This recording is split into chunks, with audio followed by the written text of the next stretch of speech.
எல்லா வெஜிடபிள் குருமாவும் டிஃபனுக்கு இருக்கிற அதே டேஸ்ட் சாதத்துக்கு இருக்குமான்னு கேட்டா கொஞ்சம் கம்மியா தான் இருக்கும். பட் இந்த மாதிரி குருமா வச்சு பாருங்க, டிஃபனுக்கு சூப்பரா இருக்கும், சாதத்துக்கு அதை விட சூப்பரா இருக்கும். ஒரு மிக்ஸி ஜார்ல ஒரு பெரிய சைஸ் வெங்காயம், ஒரு பெரிய சைஸ் தக்காளி சேர்த்துக்கலாம். 3 பச்சை மிளகாய், ஒரு துண்டு இஞ்சி, ஒரு 5-6 போல பூண்டு பல் சேர்த்துக்கலாம்.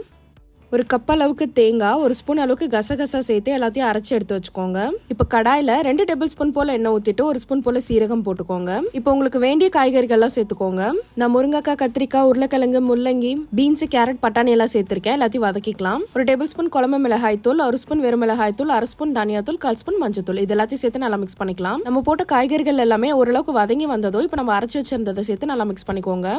ஒரு 2 நிமிஷம் நல்லா வதங்கினதும் நான் 2 கிளாஸ் அளவுக்கு தண்ணி ஊற்றிக்கிறேன். இப்போ தேவையான உப்பு போட்டுக்கலாம். மீடியம் ஃப்ளேமில் வச்சுட்டு காய்கறிகள் எல்லாமே நல்லா வெந்து எண்ணெய்லாம் பிரிஞ்சு மேலே வந்ததும் கருவேப்பிலை, கொத்தமல்லி எல்லாம் போட்டு இறக்குனீங்கன்னா ஒரு சூப்பரான வெஜிடபிள் குருமா ரெடி. கண்டிப்பாக ட்ரை பண்ணுங்கன்னு மறக்காம நம்ம சேனலை சப்ஸ்கிரைப் பண்ணிக்கோங்க. பாய்.